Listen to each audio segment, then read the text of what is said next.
Journey into space. The BBC presents Jet Morgan in Operation Luna. Jet Morgan and the crew of rocket ship Luna stranded on the Earth some 20,000 years before they left it. They made contact with the time travelers, creatures from another part of the universe who many thousands of years ago began to colonize the Earth.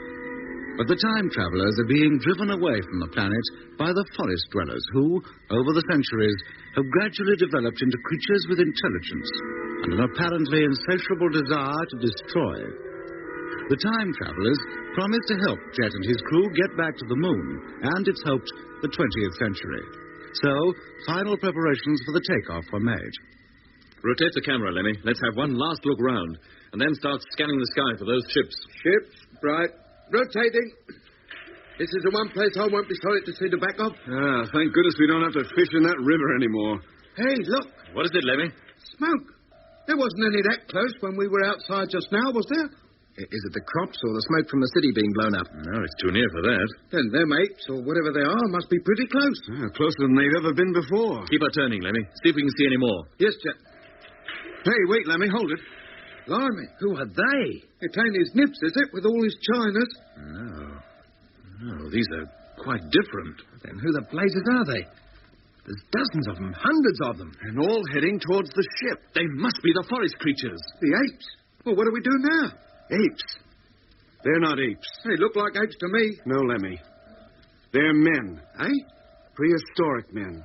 Primitive men. Our ancestors. Our own kind. Oh, blimey. Doc's right. They are men.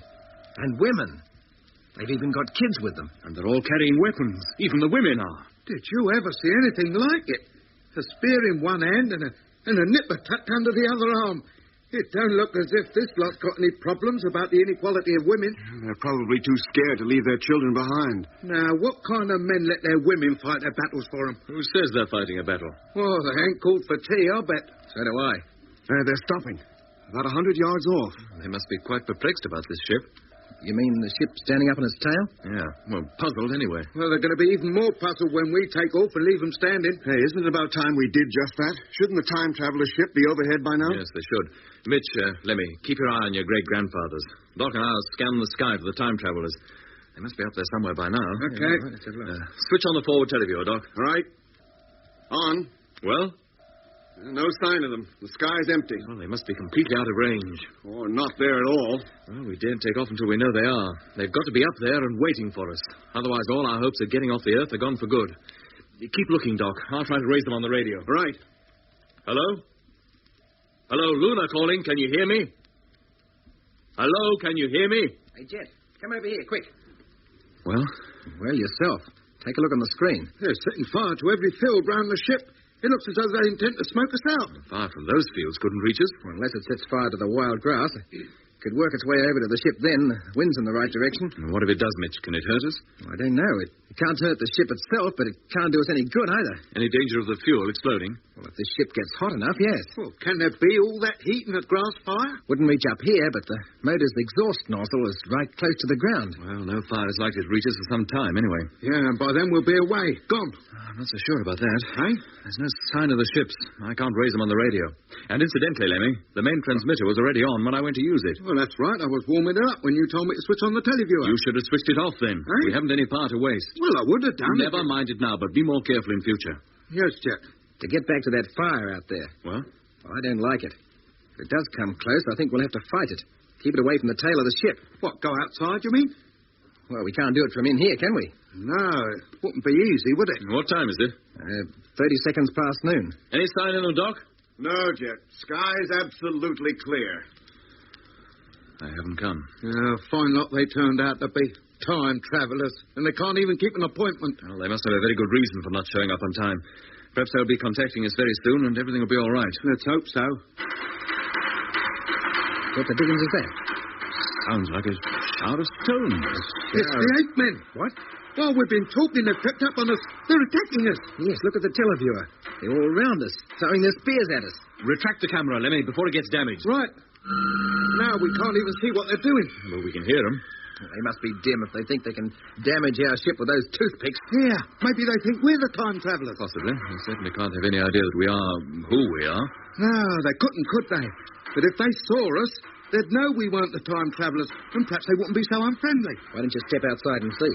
No, thanks. Nobody's going outside while they're out there. And what if they're out there for days, and the time travellers don't turn up to take us off? Then we'll have to stay in here until they've gone. What about air? We can't afford to use up our oxygen supply. We need it for later. We'll open up the airlock and keep the main door open. What, and let them gorillas in? It's too high for them to reach without a ladder. Well, they can get one, can't they? Oh, I doubt if they got around to making such things yet. Oh. We'll give the time travellers a few minutes more. Everything depends on them. That's putting it mildly. And if they still don't turn up? I hate to think.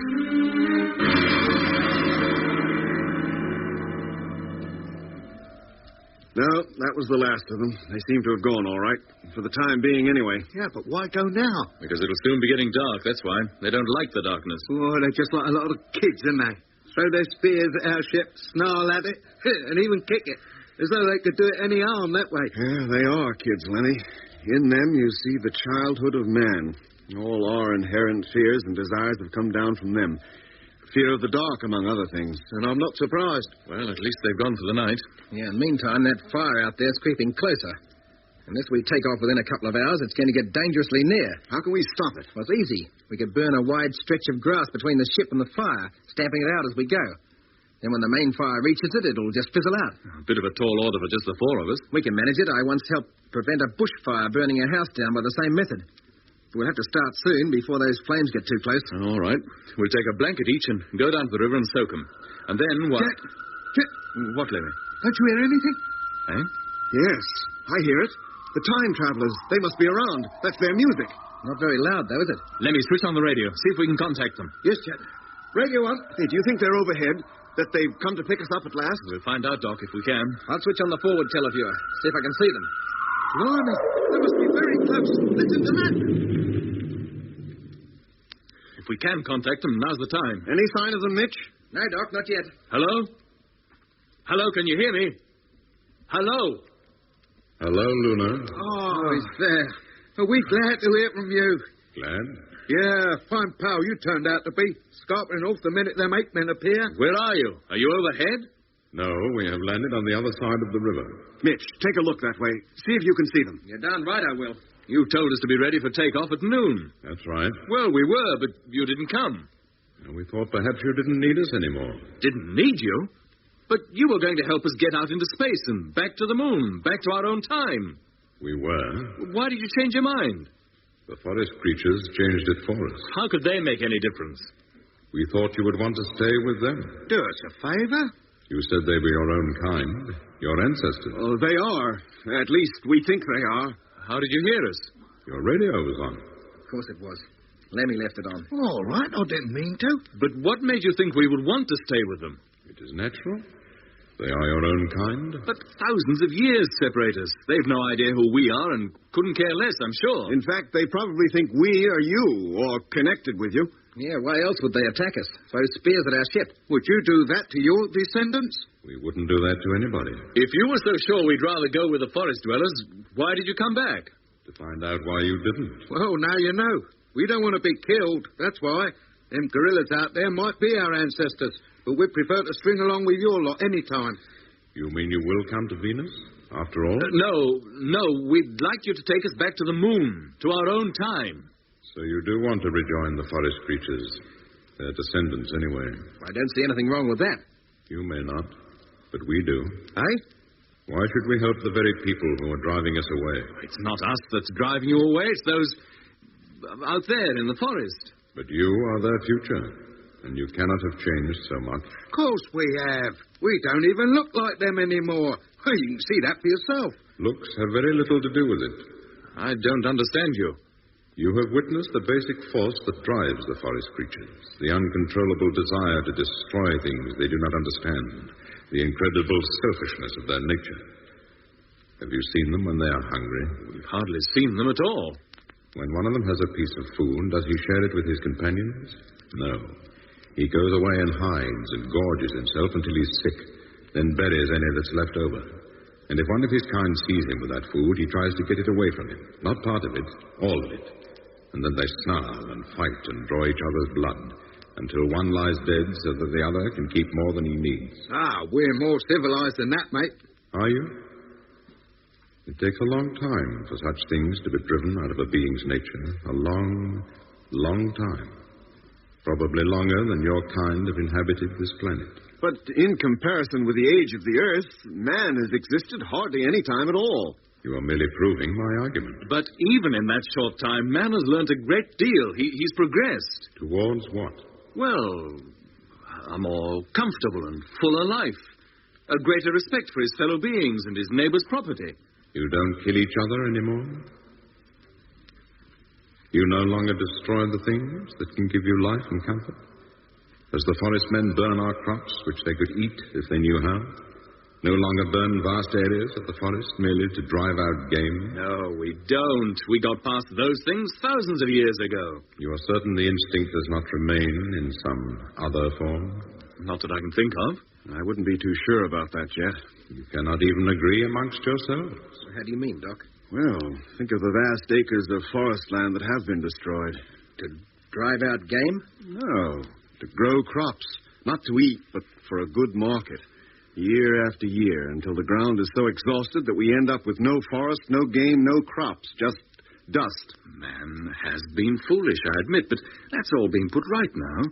Land conservation schemes are high up on the list of important projects, or were when we left home. You have doubts? They could be abandoned? Well, yes, they could, I suppose, for something more important. For what? Well, a war, maybe. War? Oh, blimey, you shouldn't have said that. Look, we're not perfect. I don't know how long your kind have been alive, probably many thousand times longer than man. You've had time to conquer all your primitive desires and suppress them. You have endless generations of experience behind you. Give us the time and we'll be like you. We'll stamp out the undesirable, primitive natures that underlie our characters. But you must give us the time. Such great changes cannot be accomplished overnight. I realize that. And meanwhile, are you to be allowed to continue to destroy your planet and each other? It seems it's inevitable, but it's all bitter experience from which we shall learn. And although you admit that you have not yet learned, you build ships and dare to try to conquer space before you have even conquered yourselves. Perhaps to colonize the planets and destroy them, too.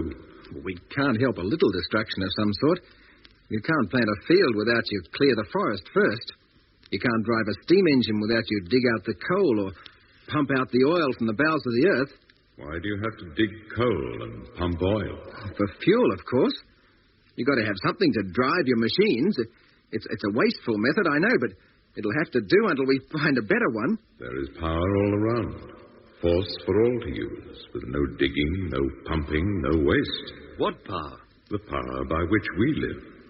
Enough energy reaches the earth and the sun in one day to drive all our ships and power plants for 100 years. Well, we haven't learned to harness that power yet. We hardly know what it is.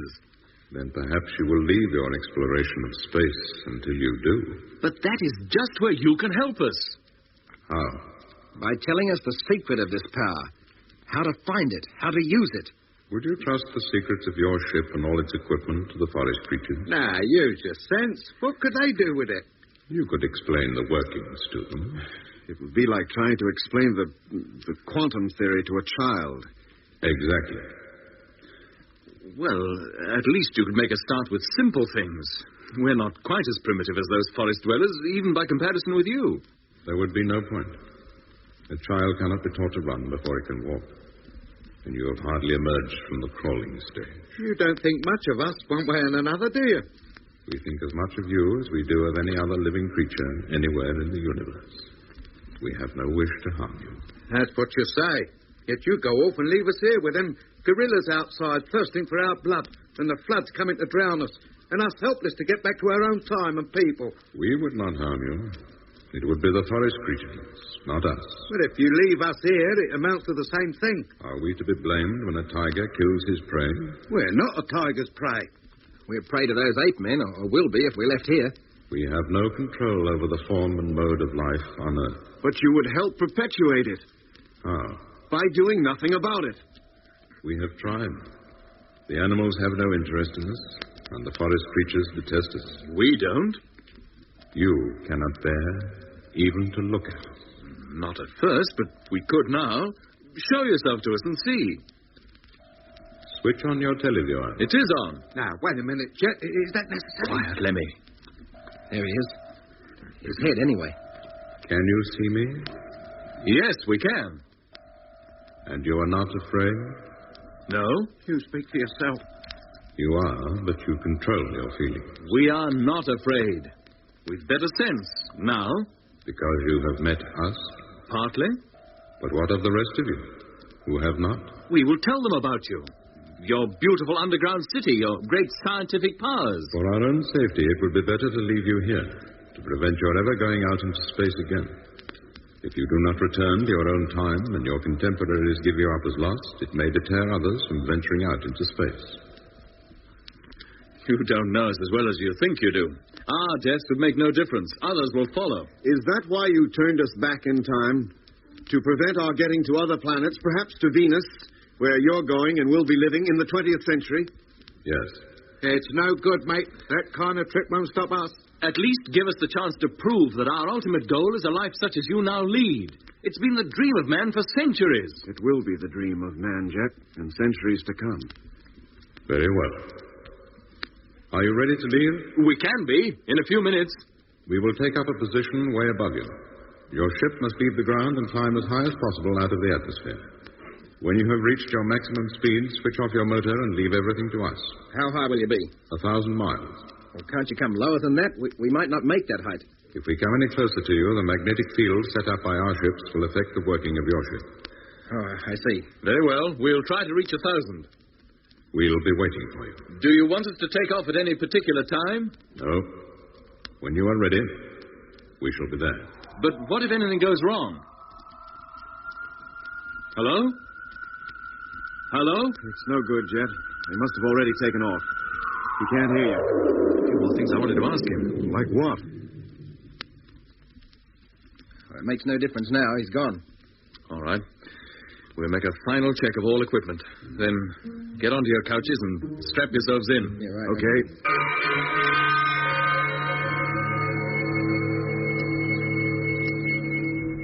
Radar okay. Ready for takeoff. Automatic oxygen supply okay. Ready for takeoff. Radio, televiewer, and radar. Test satisfactory. Ready for takeoff. Well, that's it. Good. Let me know when your straps are set. All ready, Jet. Ready? Me too. Position control panels. Control panels. Contact.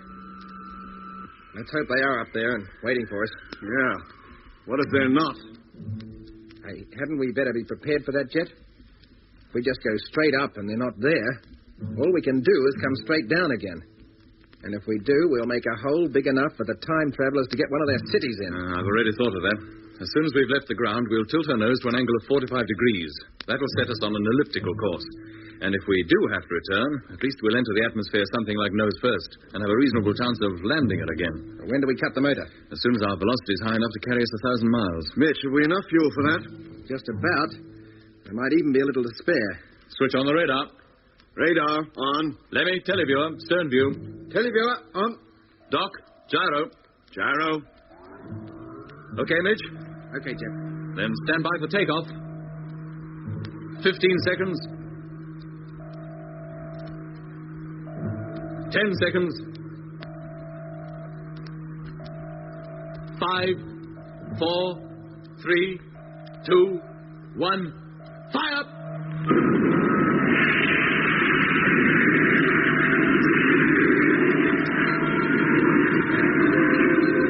Height, 6.8 miles. Velocity, 3750.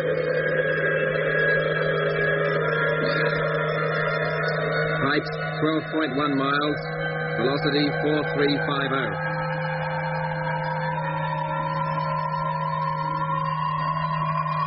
Height, 27.2 miles. Velocity, 6550.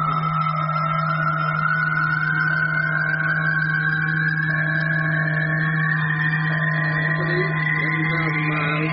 Height, 76 miles. Stand by to alter course. Standing by. Okay, Lemmy. Okay. Flywheel 1, contact. Contact. 1 degree. 2, 3.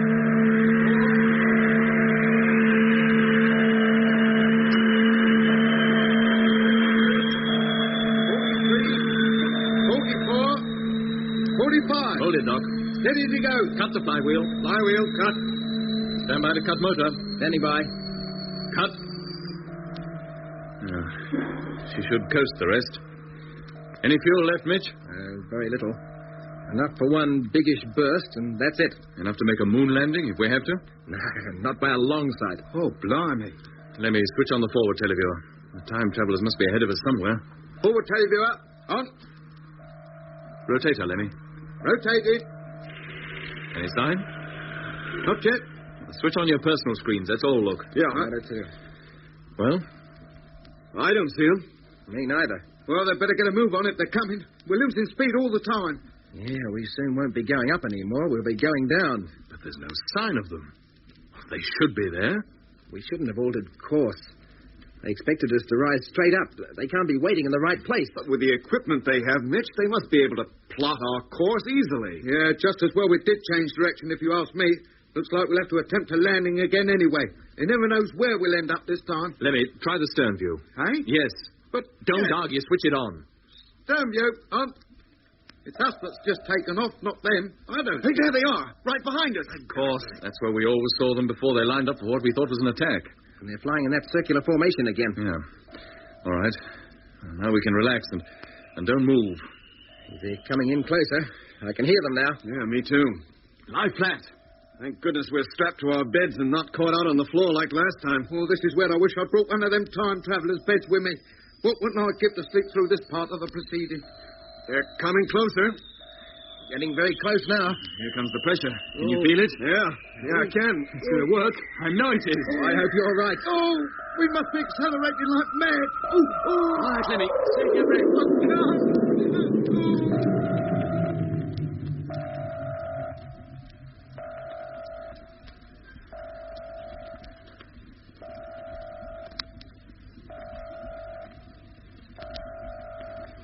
Oh. You all right, Lemmy? Oh, I feel sick. Oh, sick. Take a deep breath and try not to be. Mitch. Oh, I think he's still out, Jet. Oh, you all right, Doc? Yeah, I think so. Do you think we did it? Crashed the time barrier, I mean? Oh, we must have done. It was just like it was before, in every way. Oh, thank goodness for that. Hey, what are you doing? Putting my magnetized boots on. I want to get over to the main televiewer. If we have crashed the time barrier, we should now be out somewhere way out in space, way out, and traveling at a tremendous speed, back towards where we came from, down through the centuries, towards the moon and home.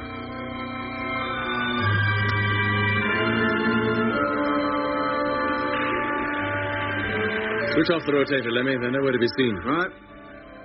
Well, that's how it was before, wasn't it? We saw nothing but the stars. No sign of the Earth, the moon, or even the sun. Let alone those spaceships. Do I keep the televiewer on? Forward view only. Let's at least see where we're heading for. Right. Hey, Jet, Mitch is waking up. How you feeling, Mitch? Dreadful. What's happened? We increased speed and lost consciousness. All of us. You're the last to wake up. How long have I been out? Oh, nearly 15 minutes. Truth. I'm beginning to think I'm too old for this game. Where are we? Out in space. No telling where. Televiewer shows nothing but stars. Millions of them. And no sign of the time travelers either. We're completely alone.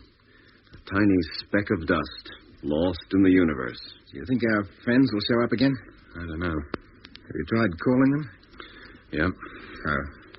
Well, all we can hope is that the solar system, our own solar system, will appear on the screen. Then we'll know we've made it. Traveled back through time, you mean? Back or forward, or so far forward that we come up behind ourselves. Oh, don't, Jet. My head can't stand it. Hey, look. What if we don't hit the bullseye? What if we do return to the moon at a completely different time? Oh, turn it up, Doc. Well, it is possible, isn't it? They said they couldn't guarantee anything. Well, if we don't hit the right period, let's hope it's the future this time and not the past. Yeah, I've had my basin full of the past, thanks. Why the future, Jet? Because then we'll see just what man did make of himself. Whether there are any men left at all. Oh. He may have annihilated himself, you mean? Anything may have happened. The time travelers might be colonizing the Earth all over again. And what if we go back even further into the past? Who knows? We may even land during the reptilian age and meet brontosauri as big as houses. What, no men? The reptilian age, Lemmy, was a pre-man age. Pre-man, post-man, what difference does it make? We're in the soup whichever way we go. Unless the time travelers have pulled it off and we do arrive back on the moon at exactly the time we left it. And supposing we do, how do we land? We haven't got enough fuel. Yeah, but if we get back to that time, before we took off from the moon, things should be exactly as they were then. And there should be sufficient fuel in the tanks, because we wouldn't have used up any, because we wouldn't have landed on the Earth yet. Yeah. Is that what will happen, I wonder? Can we regain the things we've lost during this journey back through time? And what has happened to us physically? Have we grown older? You mean, does it take time to travel through time? Yes. Or do we return to the exact age we were before we made the journey? Well, this beard I got hasn't wasted any time growing, and I certainly feel a lot older. But if things do revert back to what they were, we shall have lost all memory of this, of everything. It'll be like it never happened at all. Doc, get your diary. What for? Get it, quick. Yeah, sure. And what's the idea, Jeff? You'll see.